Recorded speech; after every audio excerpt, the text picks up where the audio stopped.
No livro dos Salmos,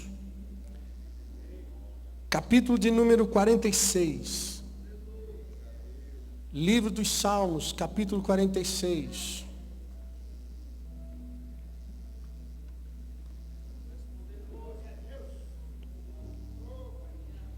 Eu vou pedir para você abrir sua Bíblia também em Ezequiel 47.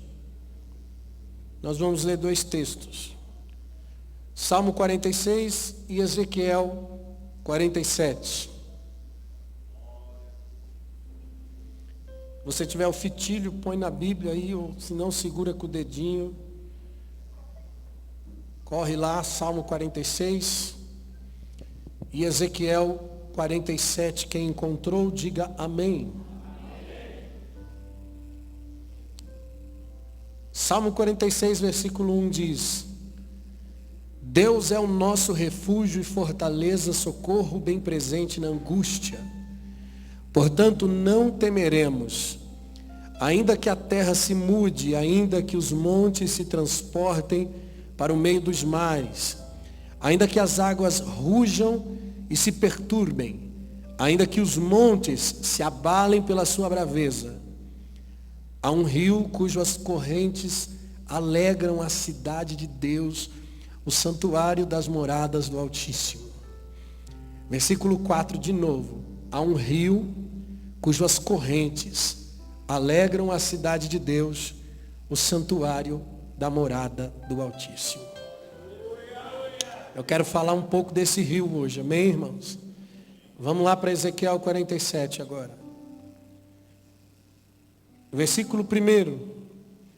Depois disso me fez voltar para a porta da casa, e eis que saíam águas por debaixo do umbral da casa para o oriente, porque a face da casa dava para o oriente, e as águas desciam debaixo, desde a banda direita da casa ao sul do altar. E me fez sair pelo caminho da porta do norte, e me fez passar por volta pelo caminho de fora, até a porta exterior, pelo caminho que dá para o oriente, e eis que corriam as águas do lado direito. E saiu aquele homem para o oriente, tendo na mão um cordel de medir, e mediu 1000 côvados, e me fez passar pelas águas que me davam pelos artelhos. E mediu mais 1000 côvados, e me fez passar pelas águas que me davam pelos joelhos. E outra vez mediu 1000, e me fez passar pelas águas que me davam pelos lombos. Mediu mais 1000, e era um rio que eu não podia atravessar, porque as águas eram profundas. Porque as águas eram o quê? Águas que se deviam passar a nado, rio pelo qual não se podia andar. Disse-me: viste isto, filho do homem? Então me levou e me fez dar a volta para a margem do rio, e tendo eu voltado, eis que à margem do rio havia uma grande abundância de árvores, de um outro lado ao outro. Então me disse: estas águas saem para a região oriental, descem ao deserto, entram ao mar, e sendo levadas ao mar, as águas se tornar-se-ão saudáveis. E será que toda criatura vivente que passar por onde quer que entrarem nesses rios viverá? E haverá muitíssimo peixe, porque lá chegarão essas águas e serão saudáveis, e viverá tudo por onde quer que entrar neste rio. E será também que os pescadores estarão em pé junto dele, desde En-Gedi até Englaim. Haverá lugar para estender as redes, os seus peixes, segundo a sua espécie, será como o peixe do grande mar em multidão excessiva. Mas os seus charcos, os seus pântanos, não se tornar-se-ão saudáveis, serão deixados para o sal, junto ao rio à sua margem. De um lado ao outro nascerá toda a sorte de árvore que se dá fruto para comer. Não cairá sua folha, não acabará o seu fruto. Nos seus meses produzirá novos frutos, porque as suas águas saem da onde? Saem da onde? Porque as suas águas saem do santuário. Até aí. Espírito Santo, nós entregamos nosso coração nas tuas mãos. Uma vez mais, Senhor, queremos ouvir a tua voz. Fala conosco, não aquilo que queremos ouvir, mas aquilo que precisamos ouvir. Nos dá a entender aquilo que o Senhor tem para nós, os mistérios, Senhor, que podem ser revelados ao nosso coração, Senhor. Fala conosco, fique à vontade, Senhor Jesus. Nós te damos liberdade, Espírito Santo. Levante a sua mão assim, diga assim: vem, Jesus. Vem que eu estou facinho. Amém? Pode sentar, dando glória a Deus. Aleluia.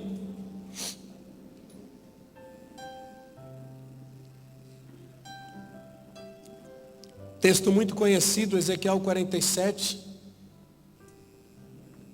E eu quero explicar um pouquinho o significado desse rio que flui do trono de Deus, que flui do altar de Deus.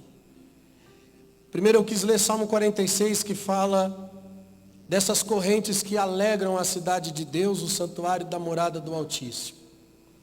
Ezequiel 47 nos traz uma revelação, e eu acredito que essa revelação não foi para o tempo de Ezequiel, ela foi para nós, o tempo da graça.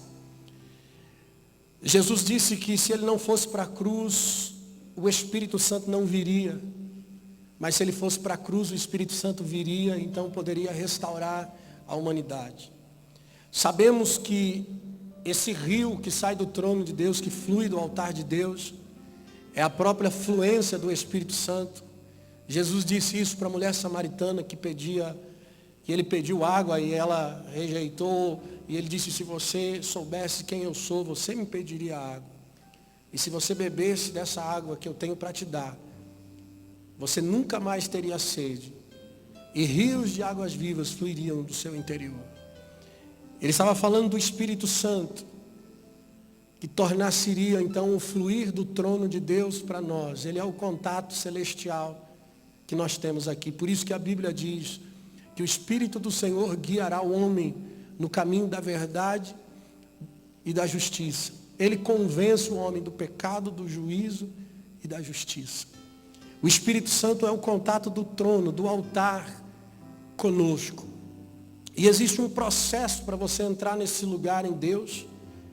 Eu não sei se você já viu alguém que se converteu, que foi cheio do Espírito Santo, que foi batizado com o Espírito Santo, que falou em línguas, que profetizava, que era usado por Deus e depois se desviou dos caminhos do Senhor.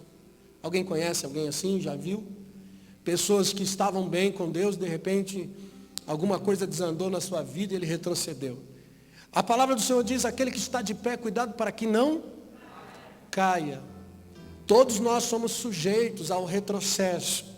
Por isso que a nossa vida cristã, a nossa caminhada com Deus precisa ser de investimento. Todos os dias nós temos que investir no nosso relacionamento com Deus para progredir e nunca regredir. Por isso que existe um processo de crescimento na presença de Deus.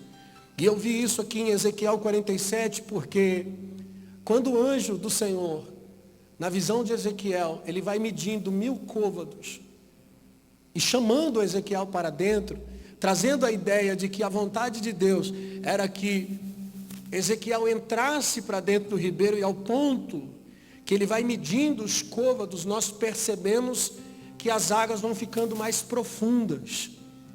Vai se adentrando mais para dentro do ribeiro.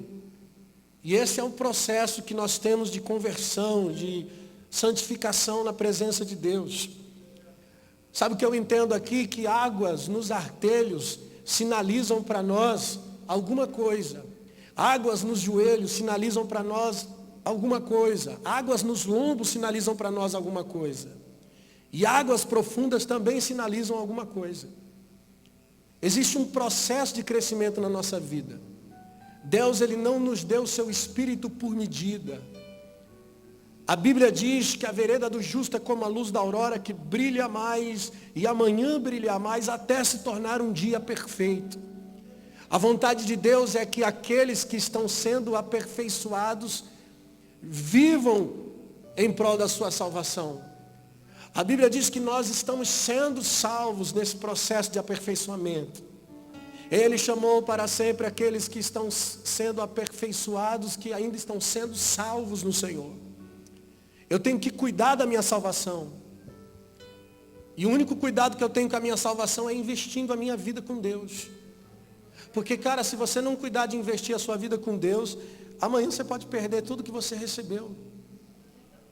Você está entendendo, irmão? Você está aqui na terra, e você está caminhando diante das tentações, diante das oportunidades, diante dos seus próprios sentimentos e vontades humanas, que elas são o próprio bloqueio, o próprio confronto da sua própria vida com Deus.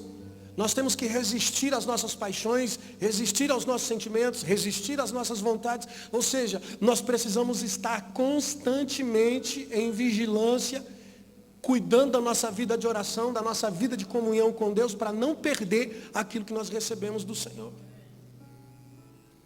Você precisa investir nisso. E a forma é entrando cada vez mais. Nós não podemos nos contentar com uma vida rasa na presença de Deus. Águas nos artelhos, sabe o que sinalizam para nós? Andar com Deus. Os pés, irmãos, representam o nosso ide. Por isso que a Bíblia diz que conformosos são os pés daqueles que anunciam o Evangelho. Por isso que Jesus lavou os pés dos seus discípulos, porque havia um propósito do ide. Os teus pés te direcionam, sinalizam para onde você está caminhando, para onde você vai. Os nossos pés precisam ser tocados por esse avivamento. Águas nos joelhos representam uma vida de oração. Irmão, não tem como você se render a Deus e não tocar com os seus joelhos no chão. Águas nos joelhos nos diz que precisamos viver uma vida rendida em oração na presença de Deus. Quando ele mede mais 1000 côvados e as águas dão nos lombos, os lombos também representam alguma coisa para nós.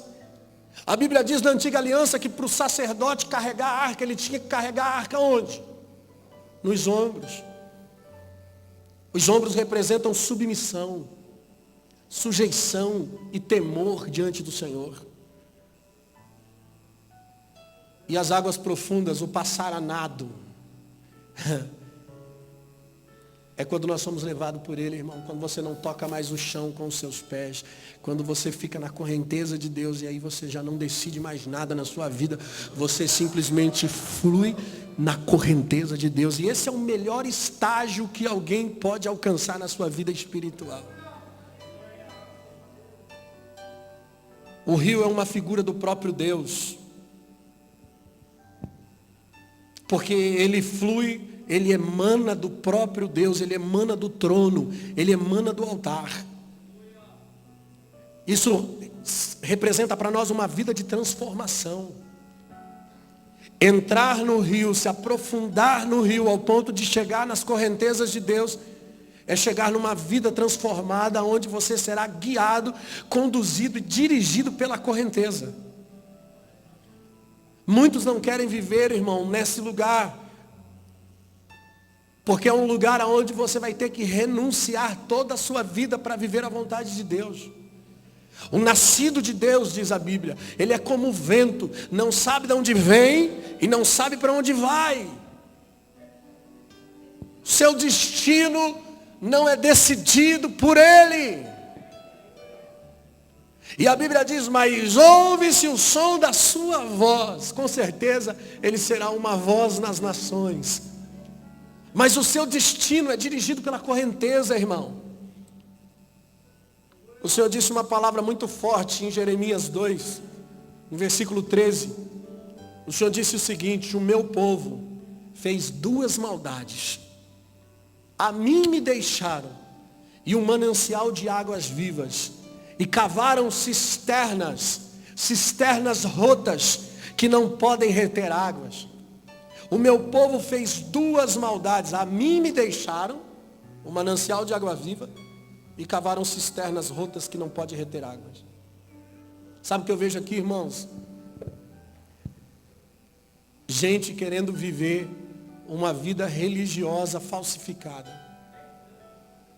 Gente que não quer entrar na correnteza de Deus, não quer fluir na vontade soberana de Deus. Quer que Deus se alinhe à sua vontade.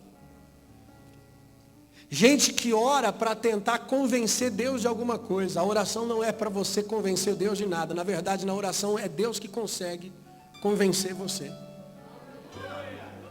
Tem gente que ora para tentar conseguir alguma coisa de Deus. E na verdade a oração é Deus que consegue da gente alguma coisa. E quando você cria as suas cisternas, você está dizendo assim, eu vou viver o meu avivamento do meu jeito, o meu pseudo-avivamento. Porque nós queremos um avivamento de gritos, de gargalhadas, de arrepios, de danças, de pulos, mas sem mudança, sem santificação, sem separação, sem vida com Deus, sem renúncia. E uma pessoa que não muda, ela não pode ser ajudada por ninguém. Cisternas rotas são águas paradas. A transformação, a metanoia, a mudança está na correnteza. A correnteza move os ambientes. Em um lugar de correnteza muda todo dia, irmão. O lugar da correnteza de Deus traz mudanças, transformação na sua vida. E é aqui que nós estamos vivendo um avivamento. Não na nossa cisterna rota. Não na nossa piscina particular. Onde hoje você diz, eu vou dar um mergulho na unção de Deus. E amanhã você não quer mais. Uma pessoa que não quer mudar, irmãos, ela não pode ser ajudada. Porque cisternas rotas são águas paradas. Pregação não pode ajudar essa pessoa. Uma profecia não vai ajudar essa pessoa. Aconselhamentos não ajudam essas pessoas. Irmão, nós nos deparamos com pessoas, somos pastores. E quantas vezes nós sentamos com pessoas e damos conselhos e a vida não muda? Quantas vezes nós pregamos uma palavra de reino, uma palavra de ativação, de mudança, de confronto, e a pessoa não muda. E às vezes parece que a gente está pregando grego aqui, meu irmão, estou falando grego. Não é possível. Quem não quer ser ajudado, não pode ser ajudado. Quem só quer uma cisterna, irmão, sou evangélico, aceitei Jesus, desci as águas, frequento a igreja, pronto. Eu vou dizer para você que isso não salva você. Isso não faz de você um cristão de verdade. A igreja não pode proteger você, meu irmão, se você não tomar uma atitude de entrar no rio de Deus. E isso é você que tem que fazer. Quando você resiste mudanças, você resiste ao próprio Deus. Essa água parada na sua vida aí não vai dar em nada. Você tem que entrar na correnteza. E sabe o que eu aprendo sobre a correnteza, irmãos? Que toda correnteza é mais forte quando a trilha da correnteza vai ficando estreita. O que a Bíblia diz? Que o caminho que conduz à salvação é estreito. Sabe o que eu aprendo mais com a correnteza? Que ela corre em direção do mar morto. O mundo está lá no mar. E quando ela toca o mar, ela cura. Nós lemos aqui em Ezequiel 47. Quando ela se encontra com a morte, ela traz vida. Uma pessoa transformada, ela vai transformar o lugar onde ela está. Ela vai transformar o ambiente que ela vive. Quando ela toca o mar morto, nos ambientes do seu convívio, da sua vida, ela vai tocando e trazendo vida. Sabe o que eu aprendo mais aqui com a correnteza? Que todo leito de correnteza é um leito rochoso de vários formatos de pedra. Pedra pequena, pedra grande, pedra média. Qual foi a palavra de Jesus para Pedro? Tu és Petrus, pedra, rocha. E sobre esta pedra eu edificarei a minha igreja, e as portas do inferno não prevalecerão contra ela. A correnteza corre sobre o leito de rochas. Olhe para o irmão do seu lado, aponta o dedo de profeta para ele, diga para ele, eu vejo uma rocha aqui, irmão, você é rocha, você é pedra. Essa correnteza, diz no Salmo 46, que alegra a cidade de Deus. As correntes alegram. Não é o rio que alegra, é a corrente que alegra. Porque a corrente movimenta o rio. E o que movimenta provoca transformação. O que movimenta provoca mudança. Deus se alegra com as suas mudanças. Deus se alegra com as suas transformações. É isso que o salmista está dizendo. E você também vai se alegrar. Alguém pode até perguntar, pastor, o que eu faço para permanecer nesse rio? Mas a pergunta correta é: primeiro eu preciso entender que quem deve entrar nesse rio sou eu. Tem gente que está esperando a vida inteira Deus pegar ele e avivar. Tem gente que está esperando a vida inteira uma inundação. Um dia vai vir uma enchente, vai pegar a minha vida, e eu vou ficar cheio de Deus. E eu quero dizer para você, irmão, que a responsabilidade de entrar no rio é minha, é sua. O anjo só vai medindo, quem vai entrando é Ezequiel, quem tem atitude de pisar para dentro e caminhar. E não é só minha responsabilidade a de entrar no rio, mas de me aprofundar nele, de me aprofundar, de ir mais fundo nele, de não me contentar com águas rasas. Que hoje você pode estar aqui batizado com o Espírito Santo e amanhã está lá no bar bebendo, lá nas drogas usando. Que hoje você pode estar aqui cheio do Espírito Santo e amanhã está lá se prostituindo. Porque só provou de água rasa. Não entrou quando devia entrar, irmão, isso é um perigo. Por favor, querido, se você entrou para o reino, se você quer realmente uma vida com Deus, cara, não se contente com pouco, vá mais fundo. Não há limite nas profundezas de Deus. Você pode ir mais fundo. A Bíblia diz que o Espírito Santo que revela até as profundezas. Vai até as profundezas.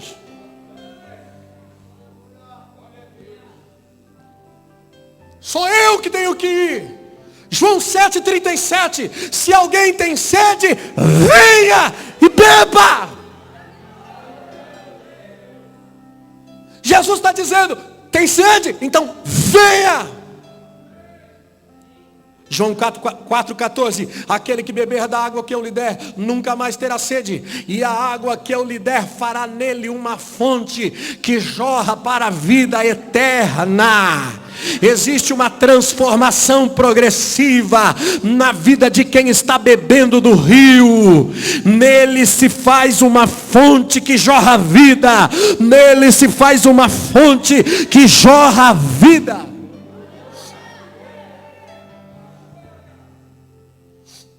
Eu estou falando para você de um evangelho de crescimento, de mudança, que molda o seu caráter, que transforma o seu caminhar. Se nós não levarmos uma vida reta diante de Deus, é uma falsidade nós clamarmos por avivamento. Quer saber, querido, todos os dias, todas as noites, nós temos que perguntar a nós mesmos: o meu coração é puro? As minhas mãos estão limpas? Todos os dias nós temos que rever valores, cuidar, proteger, investir.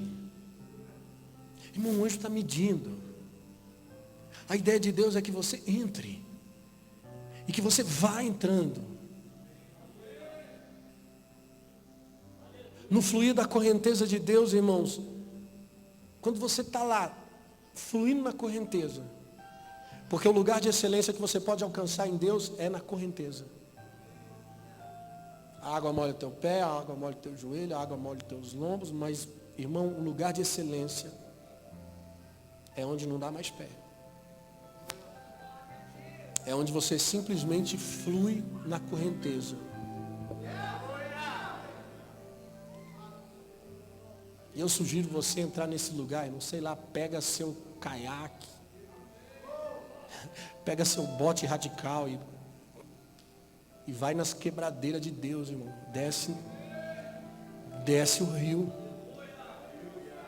Deixa o Espírito Santo te governar, te dirigir, te conduzir.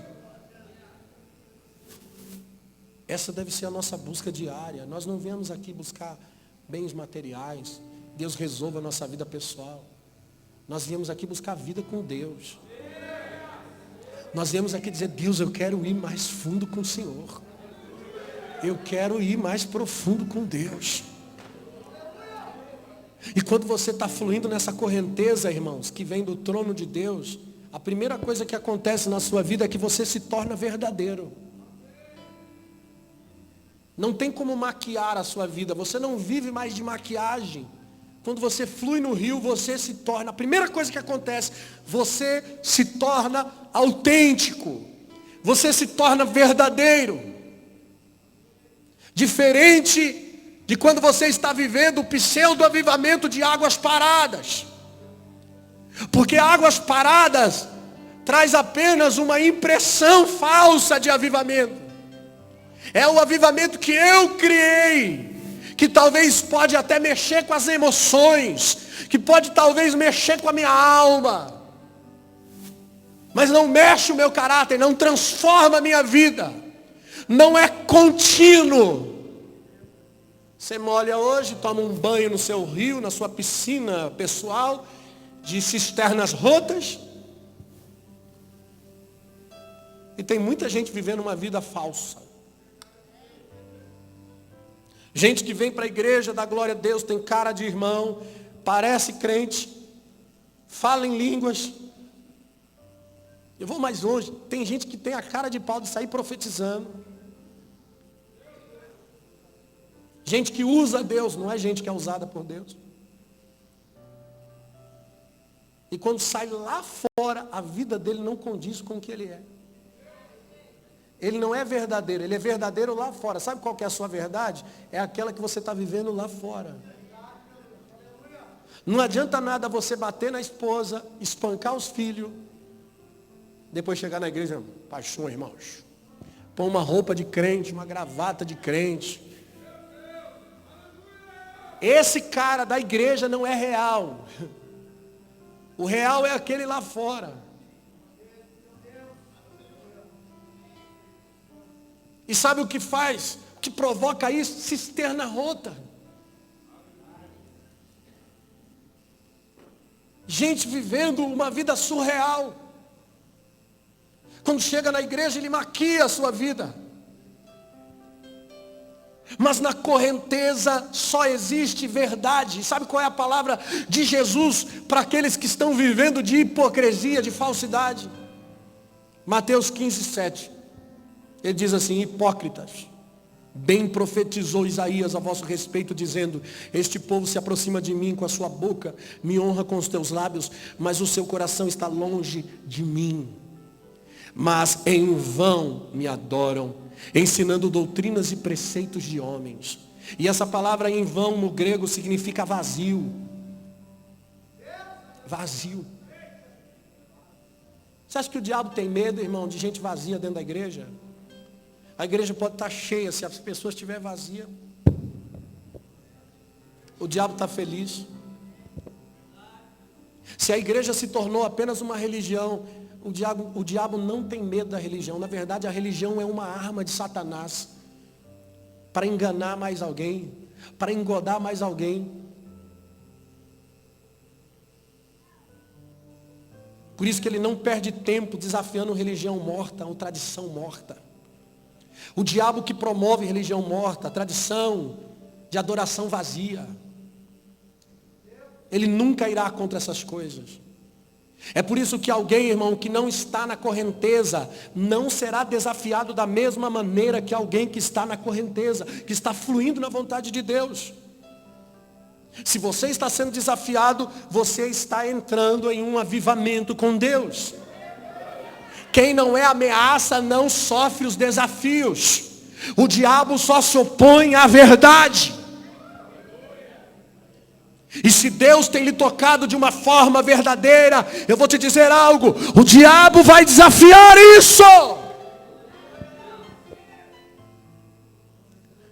Quando o homem deixa a correnteza e faz cisternas para si, ele está mentindo para si mesmo em relação da sua vida com Deus. E o diabo não tem preocupação com essas pessoas, porque a vida deles é surreal. Não existe neles transformação. Irmão, a correnteza é a movimentação de Deus na vida de quem entrou no rio. Fazer cisternas para si é criar mais uma religião. E nós não pregamos religião, nós pregamos o reino. E as águas que fluem do trono do rei, elas fluem do trono do rei. E isso é reino, é ser governado pelas correntes que fluem do seu trono.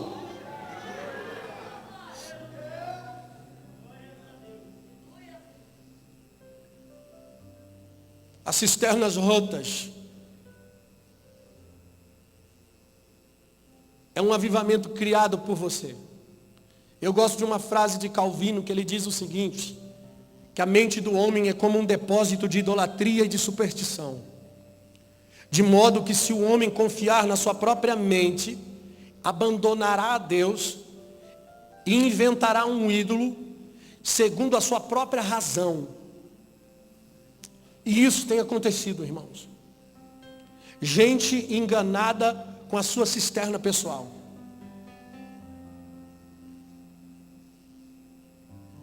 O que mais nós temos visto são pessoas surreais.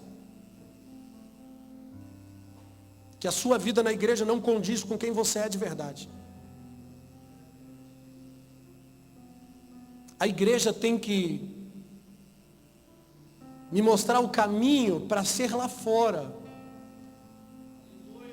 Eclésia, igreja, tirados para fora. Nós estamos aqui para ser igreja lá fora. O único motivo de ser igreja na igreja é ser igreja lá fora. Te despertar para ser igreja lá. Mas tem gente que a sua vida lá não condiz com a sua vida aqui. Aí não adianta nada, irmão. Lá fora você sonega, engana. Para ganhar dinheiro tem que mentir. Tem que enganar as pessoas. Aí depois vem aqui na igreja, roupa de crente. Glória a Deus e aleluia. Chora. Faz toda aquela super espiritualidade. Aqui você não é real. Lá fora você é real. Sabe quem você é? Você é um mentiroso, um enganador, um trapaceiro. Vem aqui na igreja da glória a Deus e aleluia, mas lá na internet fica fretando. Eu não estou falando só para os homens não, para as mulheres também. Que o negócio está até feio, né? Parece que as mulheres estão piores. Aí vem na igreja, aleluia, irmão. Pai do Senhor. Amém, Jesus. Aí quando a gente faz apelo aqui, quem quer reconciliar com Jesus, não, eu não posso ir, porque é vergonhoso, todo mundo vai saber. Pastor Luiz Hermínio diz uma coisa, que o seu arrependimento tem que ser tão escandaloso como foi o seu pecado. Não tem que ter vergonha de se arrepender não, irmão. Vem, chora, pede perdão. Você pode ser até obreiro da igreja, pode até trabalhar no ministério. Porque também tem gente assim, irmão. Está vivendo a sua cisterna, não está percebendo que o rio está correndo em algum lugar, mas você prefere a sua cisterna, porque você não quer abrir mão da sua vida. Eu criei um lugar de avivamento para mim viver. Esse é o maior engano que aconteceu na igreja nos últimos dias. O falso avivamento, a falsa espiritualidade, a falsa conversão, a falsa transformação, que aliás hoje ninguém dá mais testemunho de transformação. As pessoas dão testemunho de aquisição. Comprei isso, comprei aquilo, conquistei isso, Deus me abençoou com a casa própria. Ninguém mais dá testemunho de transformação. Era um pecador, não sou mais. Era um mentiroso, não sou mais. Era uma prostituta, não sou mais.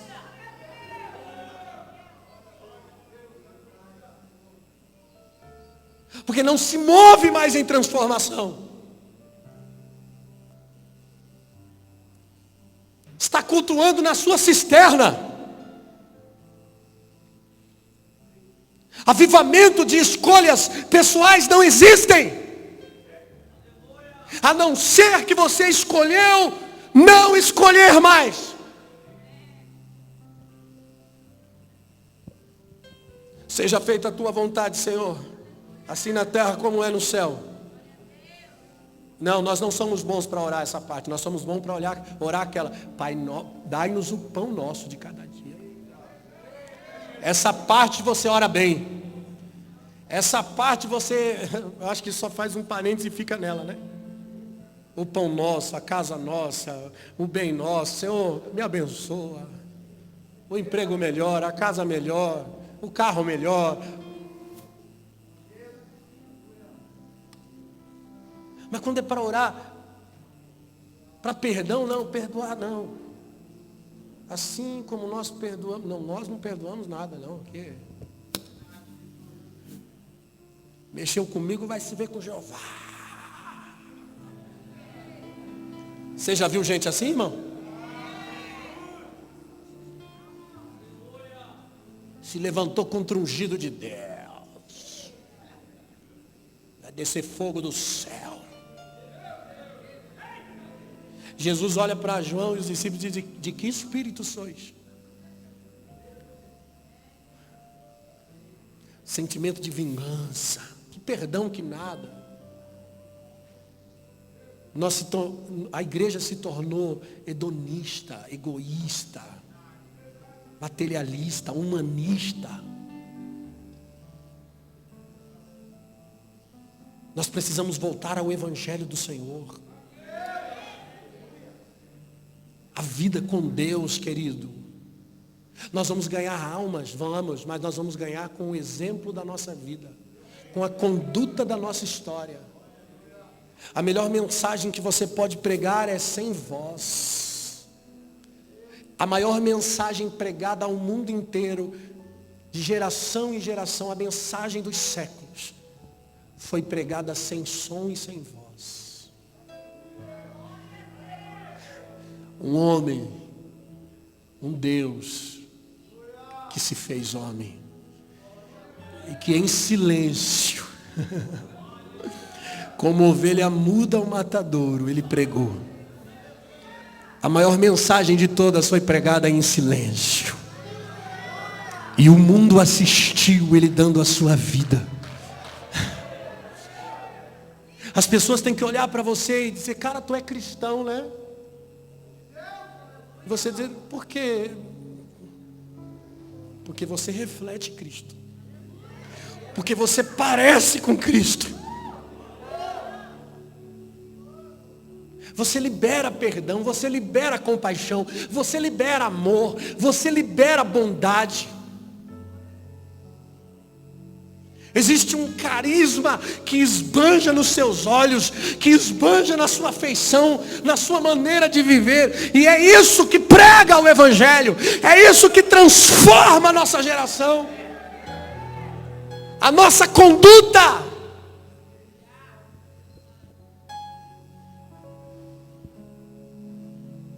Por isso que no rio você é real, no rio você é verdadeiro.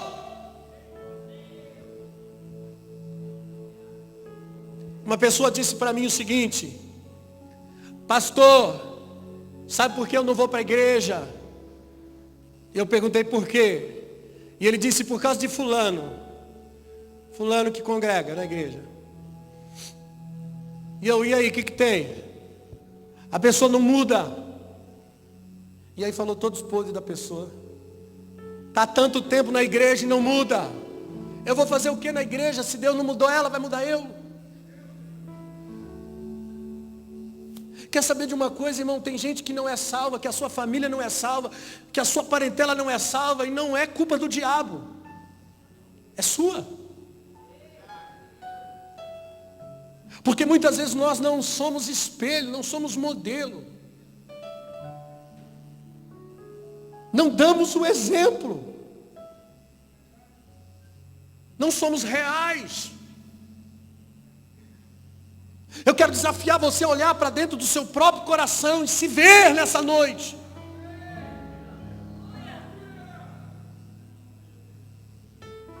Receba a mensagem. Receba a palavra se vendo nela.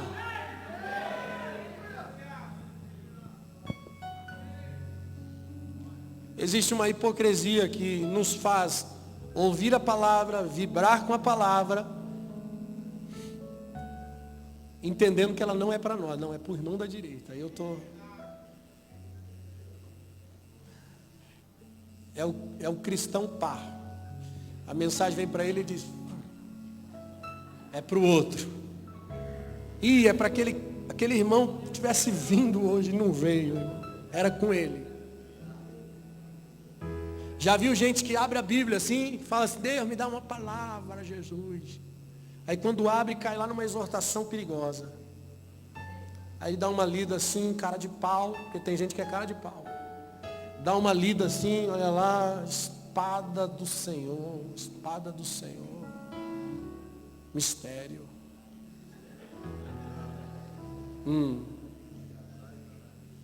Deus está falando com a minha sogra aqui.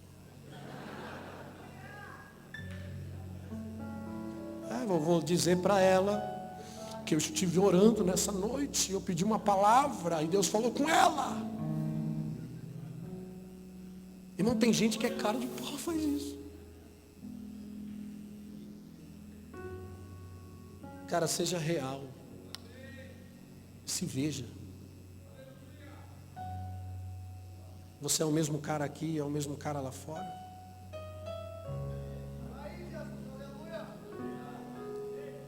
Eu disse para os meninos do sopão aqui, que às vezes nós estamos em atividade ministerial, aí você vai no sopão, você abraça um morador de rua. Você dá carinho para o morador de rua. Você tira selfie com o morador de rua.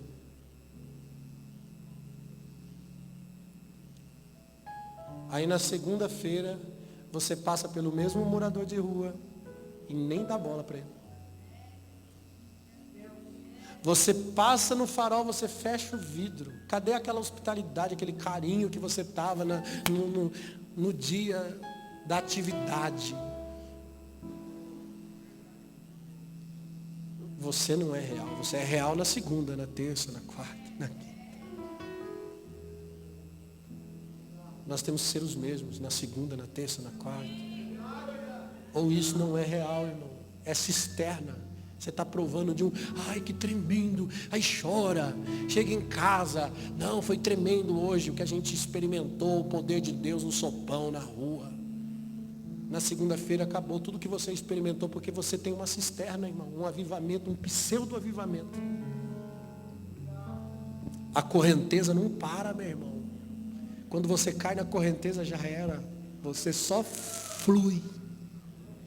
Você flui recebendo vida do trono. Na segunda, na terça, na quarta, na quinta, na sexta, no sábado, no domingo. O dia todo, a todo momento. Um dia perguntaram para Spurgeon quanto tempo ele passava em oração com Deus. Porque, irmão, a gente tem esse costume de medir a vida de oração de alguém que prega, que faz alguma coisa e acontece, né? Cara, eu quero ser igual aquele cara. Deixa eu perguntar, quanto tempo você ora, irmão? Que nós temos essa ideia. Spurgeon respondeu, eu oro enquanto sento. Eu oro enquanto me levanto. Eu oro enquanto me deito. Eu oro quando estou me alimentando. Eu oro quando estou caminhando. Eu estou em constante espírito de oração. Estou conectado com Ele. Tem gente que fica meia hora na oração, 1 hora na oração, 2 horas na oração. Oração que não passa do teto, é uma cisterna. Gente que está orando, olhando para o relógio. Não, eu vou conquistar mais 10 minutos aqui. Aleluia, glória a Deus, aleluia, glória a Deus, aleluia. E olhando para o relógio, aleluia, glória a Deus, aleluia. Não, agora o milagre vai acontecer, porque 2 horas. Não é o tempo, irmão, é a qualidade. É a qualidade desse tempo com Deus. Você tem que estar em constante oração, plugado no reino. Está vivendo, irmão, está caminhando, põe um fone, um louvor. Está indo trabalhar, está dirigindo, coloca uma palavra no rádio, uma adoração, e vai chapando, vai adorando, se alimenta, flui no rio, faz isso direto, toda hora, todo momento. Aleluia! Eu e minha esposa ouvimos no mínimo 3 ou 4 mensagens num dia. A gente vai fazer as coisas ouvindo palavra, ouvindo mensagem, se alimentando.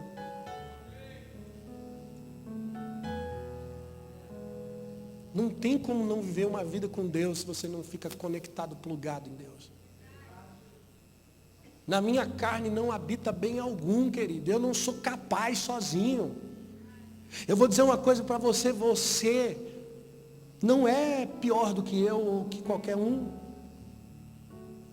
Talvez você possa até estar ouvindo essa palavra dizendo, pastor, eu sou muito ruim, eu não presto. Não, você é igualzinho a mim. Igualzinho o irmão da sua direita. Nós não somos capazes, por nós mesmos, de fazer alguma coisa. Mas a nossa capacidade vem de Deus.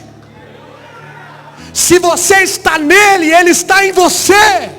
Jesus disse, sem mim nada podeis fazer. Se vós estiveres em mim, as minhas palavras estarão em vós.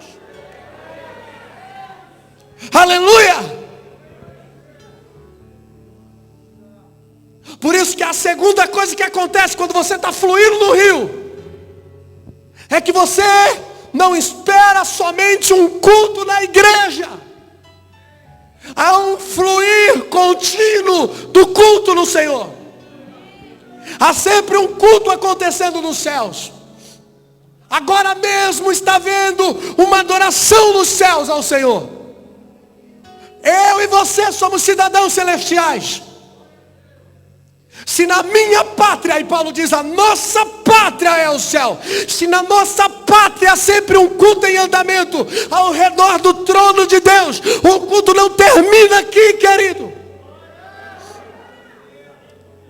Você precisa aprender a beber sozinho, meu irmão. A igreja não é um berçário onde você precisa esperar a babá vir com a mamadeira na sua boca. Põe a mão em mim, pastor, ora aqui. Não ora você, meu irmão.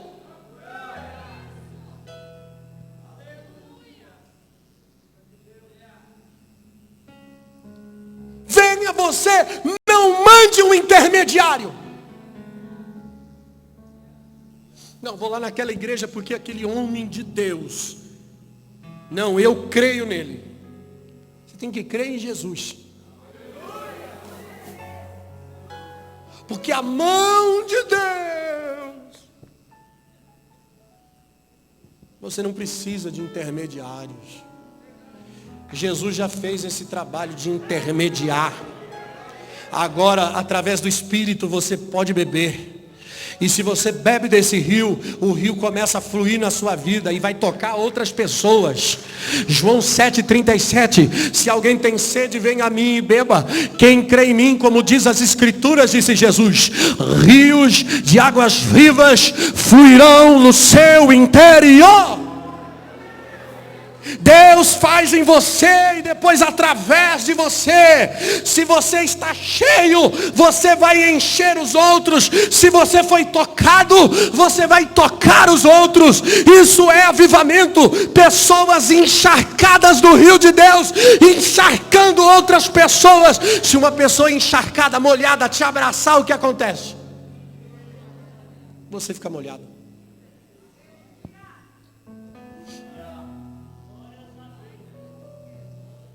Por isso que o culto tem que continuar, irmão. Você está dirigindo, pá, Na hora que para alguém, molha ele com unção. Você para o carro no posto de gasolina, o frentista vem e molha com unção. Encharca todo mundo por aí, deixa o rio fluir de você. Está trabalhando, não pode misturar, pastor. Se misturar, a gente é mandado embora. Mistura tudo, irmão, mistura e mexe. Aí se mandar embora vai abrir uma porta maior, fica tranquilo, Jesus não vai te deixar desamparado. Principalmente porque você foi fiel ao seu nome. Tem cristão que é 007. Identidade secreta, ninguém sabe que ele é cristão.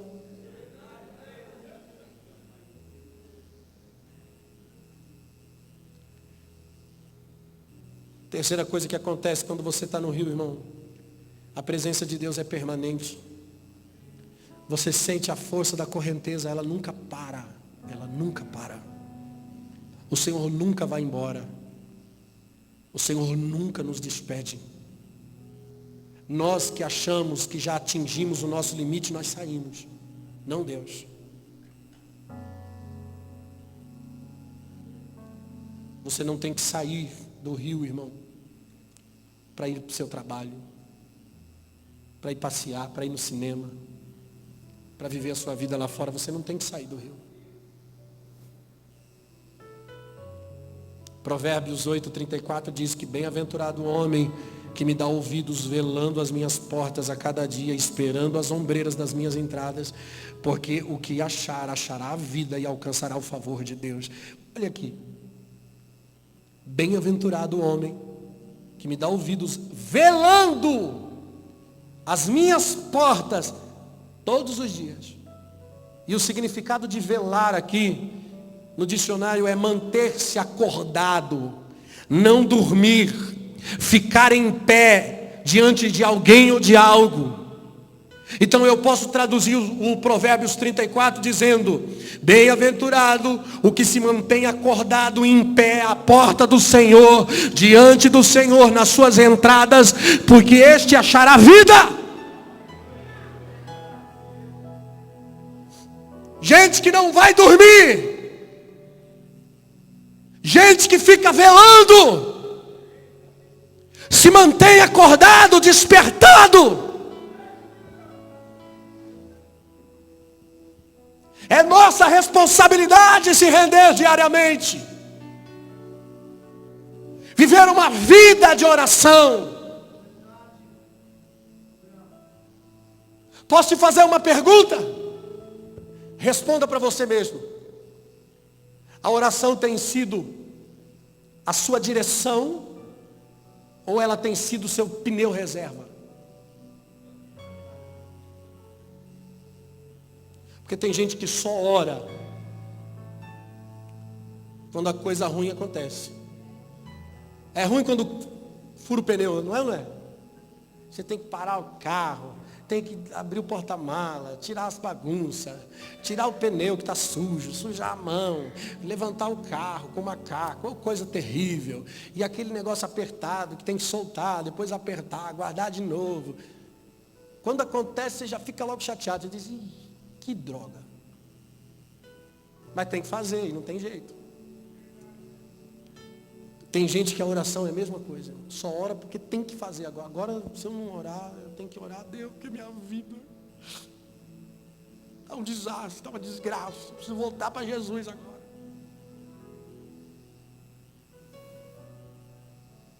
Gente que vai para um monte, que faz sacrifício. Isso é sacrifício humano, sem propósito. Não sou contra ir no monte, não gosto de ir no monte. Jesus também ia para o monte. Eu sou contra sacrifício de tolo. De gente que faz campanha no monte para prosperar, para conseguir porta de emprego, para casar. Só ora quando o pneu fura. Fala: estou na roça, vou buscar o meu milagre. A oração tem que ser a minha direção. Orar para saber para onde ir. Orar para entender o caminho, para fluir na correnteza. É o meu contato com a correnteza de Deus me faz fluir na vontade de Deus. Irmão, a oração não é para você conseguir as coisas de Deus. Na verdade, na oração é Deus que consegue as coisas de você, irmão. A oração é para Deus revelar os céus no seu coração, para que você se alinhe com Ele, para que você se forme nele. Sabe o que é avivamento? É o Espírito Santo enchendo um corpo que está prestes a se tornar um cadáver. É alguém morrendo para si mesmo, morrendo para a sua carne, morrendo para o seu eu. Já está quase um cadáver, aí Deus vem e enche.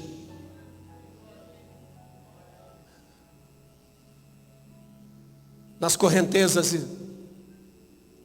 Ele nos levará às mudanças necessárias, aonde não é do seu jeito, é do jeito de Deus. Salmo 102:16 diz que quando o Senhor edificar a Sião, a sua glória se manifestará. Quando o Senhor edificar. Andar na vontade de Deus significa que você não tem mais direito de dirigir a sua vida. Os israelitas não podiam sair debaixo da nuvem no deserto. O sacerdote não podia entrar no santo lugar sem se lavar na pia de bronze. Sabe por quê? Porque ou é do jeito de Deus, ou não é de jeito nenhum. A igreja não é um restaurante onde você se serve do que gosta. Aqui não tem serve-serves. Tem PF, irmão. Prato feito. Por isso Deus vai edificar e depois Ele vai manifestar a sua glória. Ele vai purificar, então depois vai habitar. O entusiasmo pelo Evangelho é extinto e não é surpresa que as pessoas busquem outras coisas nos dias de hoje. Gente que gosta de unir igreja a palco, louvor a show. Porque as motivações não são mais puras. É a cisterna. O pseudo-avivamento. Na lei da purificação, fala de purificar com água e também com fogo. Números 31:21 diz assim: disse Eleazar, o sacerdote, aos homens de guerra que foram à peleja: este é o estatuto da lei do Senhor que ordenou a Moisés, contudo, o ouro, a prata, o cobre, o ferro, o estanho, o chumbo, toda coisa que pode resistir ao fogo, fareis passar pelo fogo, para que fique limpa. Todavia se purificará com água da purificação. Mas tudo que não pode resistir ao fogo, fareis passar pela água. Sabe o que eu entendo aqui, irmãos? Que tem áreas da minha vida que são muito duras, que só o fogo para purificar. E as áreas rendidas da minha vida, qual que é as áreas rendidas da minha vida? É aquelas que eu reconheço. Que eu digo: Deus, eu sou um miserável. Eu reconheço o meu pecado. Ele vem com água. Com fogo não. Fogo é aquela que você...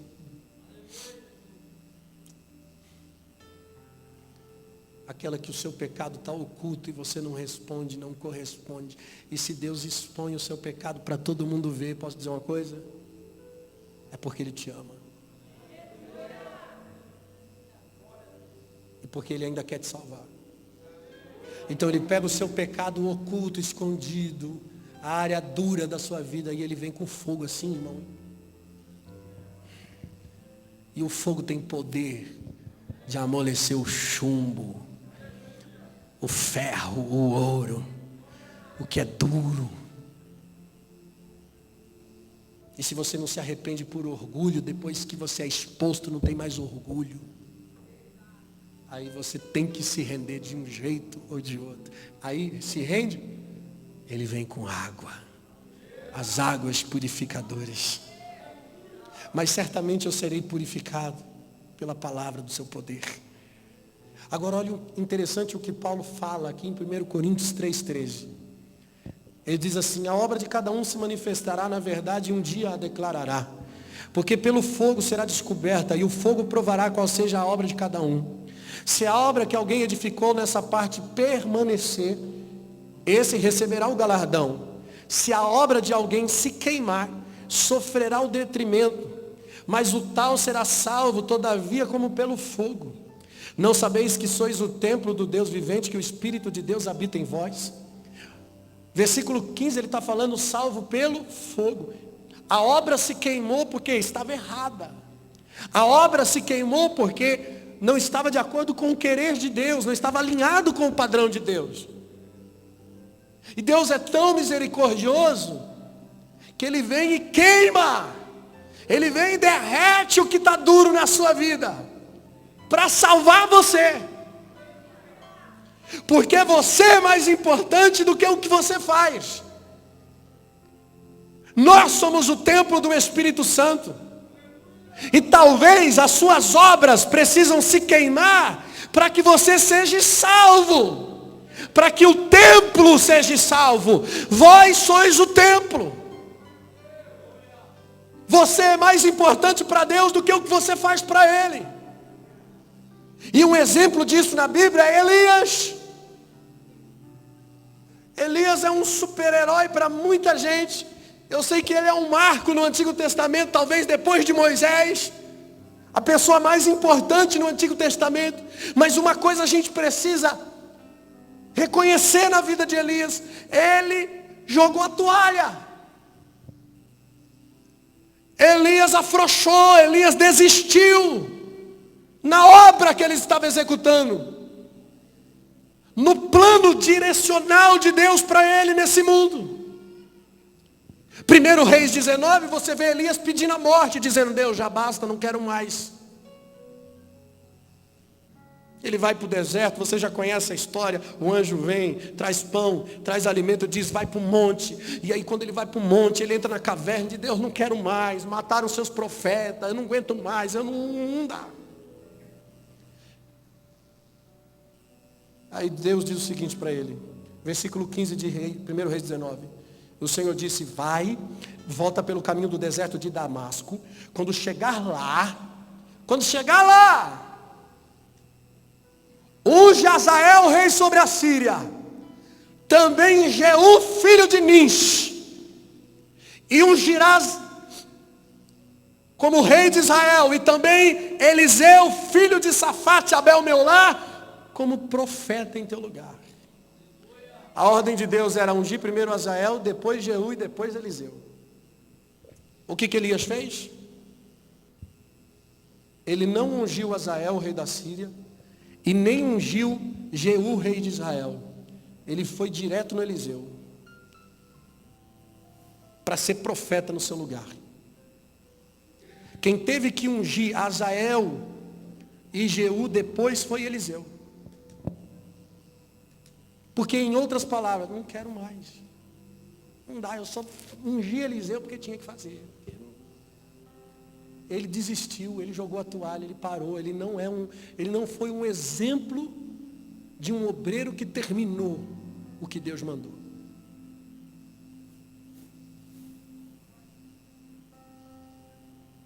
E esse homem viveu o arrebatamento mais extraordinário de todos. Acho que só Enoque também foi arrebatado. Mas a Bíblia explica o arrebatamento de Elias. Uma carruagem de fogo com cavalos de fogo. Imagina que coisa tremenda, que coisa linda. Irmão, se fosse eu no lugar de Deus,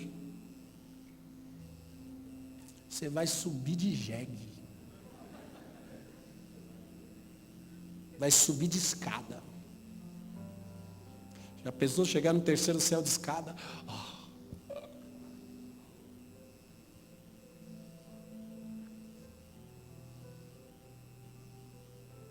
Por quê?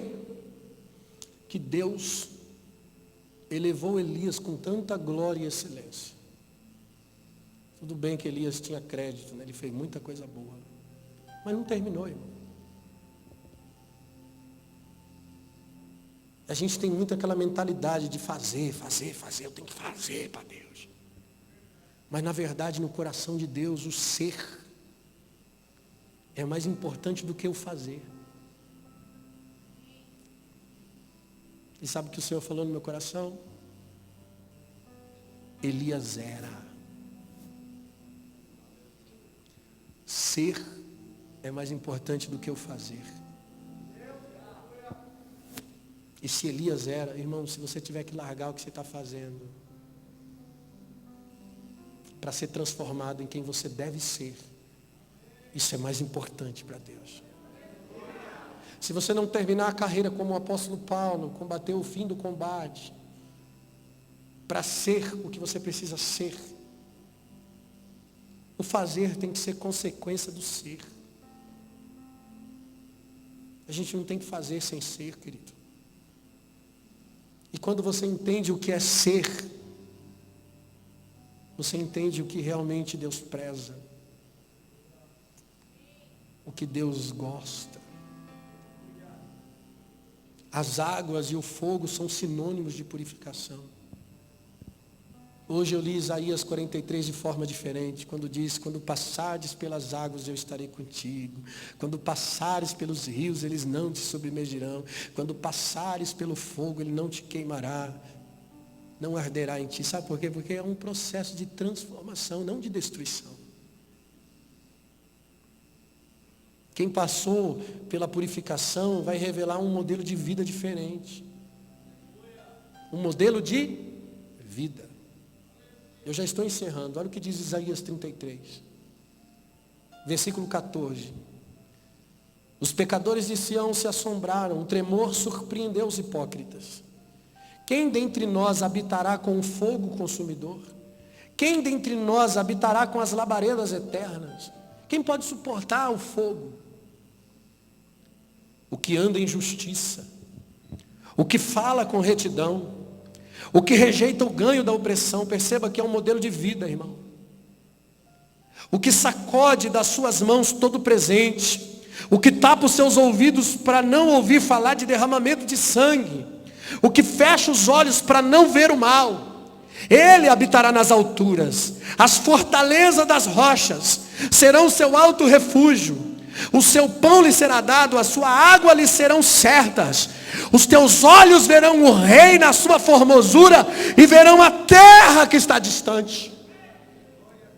Quer ver a exegese? Vai andar em justiça, vai falar com retidão, é modelo de vida. Não se aproveita dos outros, não tem ganho da injustiça, não aceita suborno, não se vende, a integridade dele não tem preço, não quer ouvir falar de derramamento de sangue, não gosta de ouvir falar de mal. Até o mal ele consegue ver o bem no mal. E qual que é o resultado de uma vida transformada? Fará a sua casa sobre a rocha, não faltará pão, não faltará palavra, não faltará água, não faltará purificação. Ele verá o rei, ele verá Jesus, verá a terra, verá a sua promessa, vai para a eternidade, vai consumar como um bom homem de Deus. Esse é o propósito do avivamento, promover santidade, separação e mudança na sua vida. E você permanece nesse avivamento cheio de fome, faminto por Jesus. Aleluia. Irmãos, no rio de Deus, o seu coração se mantém livre do pecado, da amargura, do ressentimento. Quem está fluindo na correnteza de Deus, irmãos, não tem magoinha, não tem ressentimento. E nem todos vão gostar de você, nem todos vão te tratar com carinho. Você pode até ser tentado a ficar amargurado, você pode ser tentado a se tornar uma pessoa crítica, um injusto, ressentido. Mas como o apóstolo Paulo disse em Filipenses 3,13, quanto a mim, não julgo que haja alcançado, mas uma coisa faço, esquecendo das coisas que ficam, prossigo para aquelas que estão adiante de mim. Sem ressentimento, prossiga para alcançar, irmão. prossiga para alcançar. O anjo já mediu o côvado, prossiga. Ele está dizendo, tem mais aqui para dentro, aqui profundo, no profundo tem mais.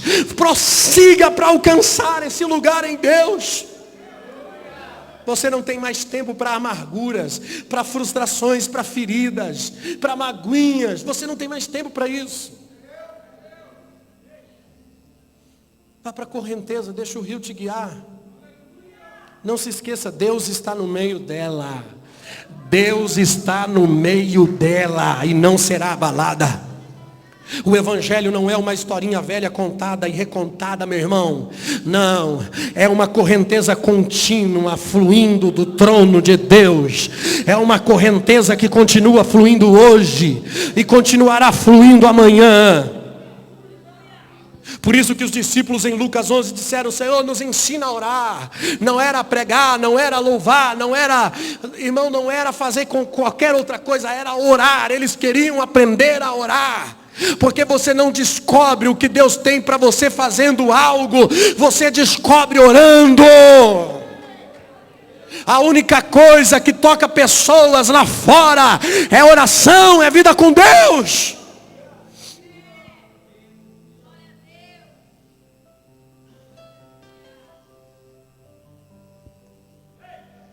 Nós pregamos aqui outro dia que o plano original de Deus era Adão.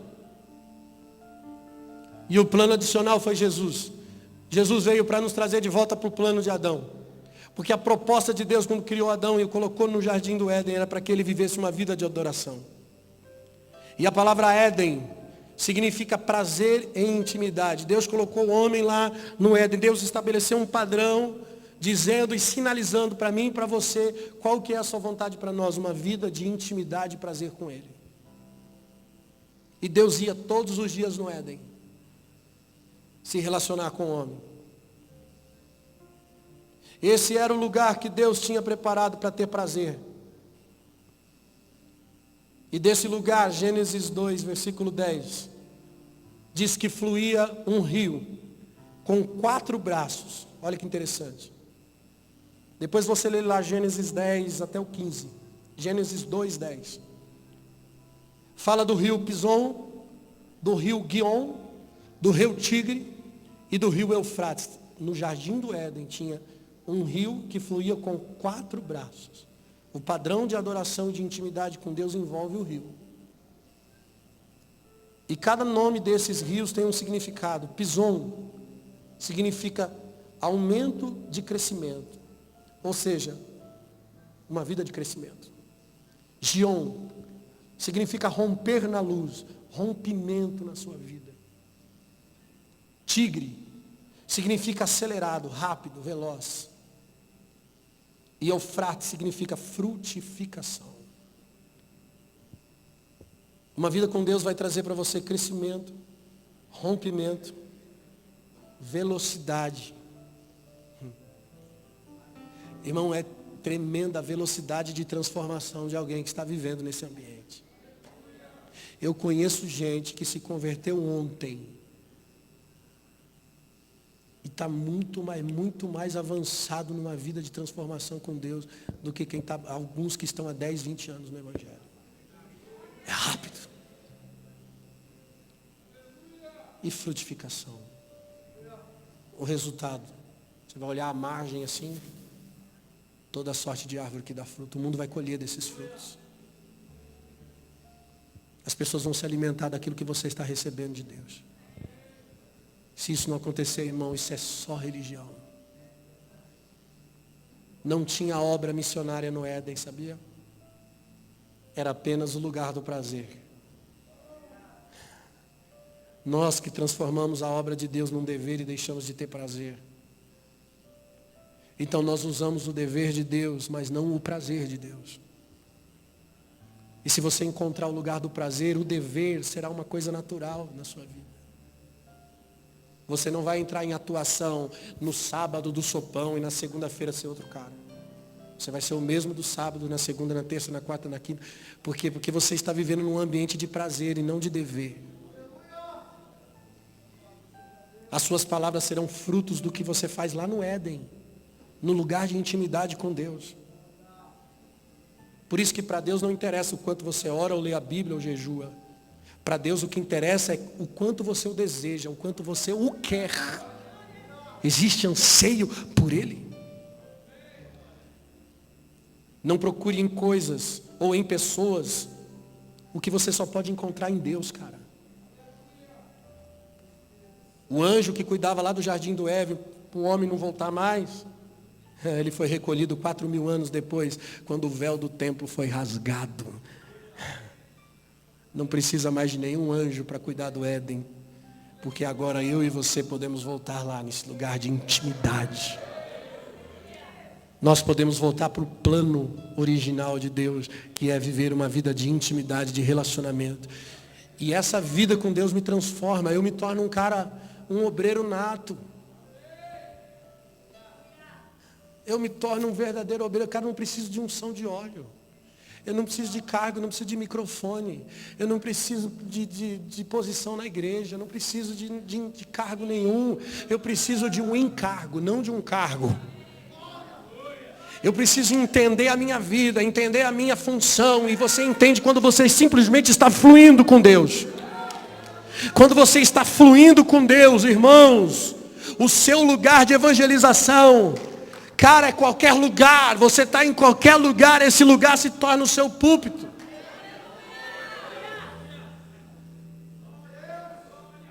Nós não precisamos mais atuar, nós não precisamos mais forjar nada.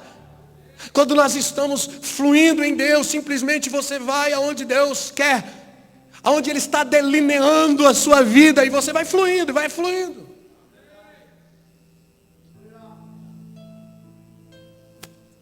Eu recebi um convite. Quer ficar de pé para parecer que está terminando? Fica de pé. Fica aí.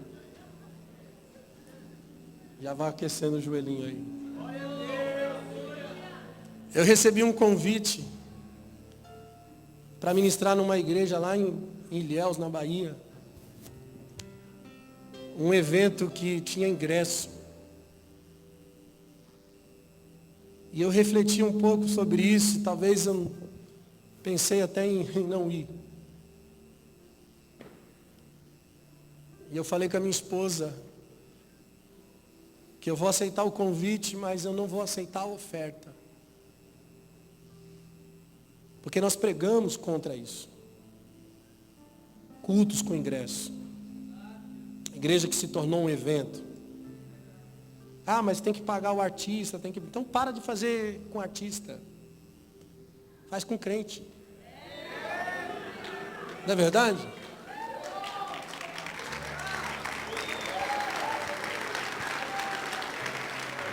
Vou contar para vocês a experiência. Eu aceitei o convite e fui. A gente esperava realmente um grande confronto lá. Porque eu ia pregar a mesma mensagem que eu prego aqui, eu ia pregar lá. E eu preguei isso.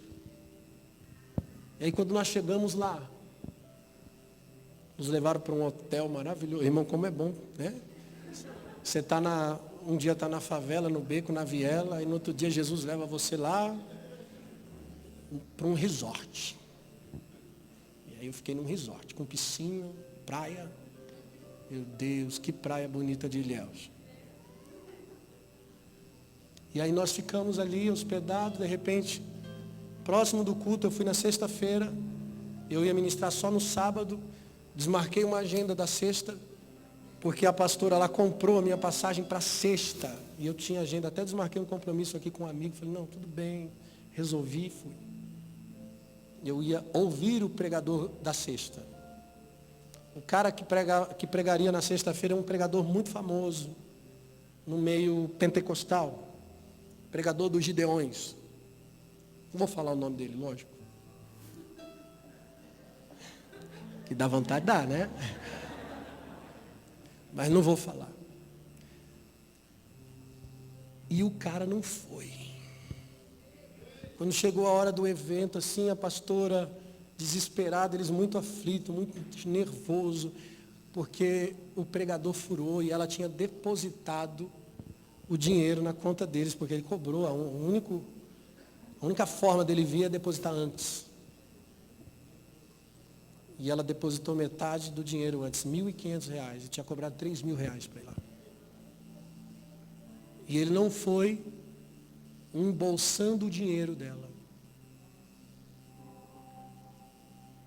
E ela em choque, foi um momento chave assim para a gente pegar eles assim e falar, vem cá. E ministrar no coração deles sobre propósitos. E no fim das contas, tadinhos, eles estavam fazendo um evento, um ingresso, para levantar fundos para conseguir comprar um terreno para a igreja. A coisa errada com a intenção boa. Querendo fazer a coisa errada com a intenção boa. Nós sentamos, ministramos na vida deles. Eu falei, deixa comigo, eu prego na sexta, prego no sábado, o que eu tinha para falar não ia dar mesmo para um dia só. Preguei na sexta e preguei no sábado. Deus nos surpreende, irmãos. Houve uma ativação naqueles corações. Eu disse para eles, não façam mais isso. Esquece o ingresso. Sabe, eles entenderam, reconheceram, aceitaram a palavra. Falaram, pastor, ajuda a gente. A gente quer pregar o evangelho com excelência, assim como você prega. Por isso que a gente não pode se colocar como juiz de ninguém, irmãos.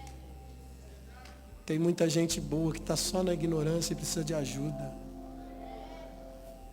E de verdade, eu fiquei apaixonado pelos baianos, gente. O povo carinhoso. Vale a pena, querido. Fluir é estar onde Deus quer que eu esteja. E eu entendi que eu estava no lugar onde Deus queria que eu estivesse naquele dia. Eu não vim aqui por um acaso, houve realmente um propósito para estar ali. E isso enche o meu coração em saber que esse é o fluir do Espírito em nós. Eu não quero viver em outro ambiente, em outro lugar. Levanta suas mãos comigo, por favor. Adore a Ele. Entra no rio. Entre em águas mais profundas. Você pode se aprofundar mais. Você pode se render. Existe um lugar mais fundo para você.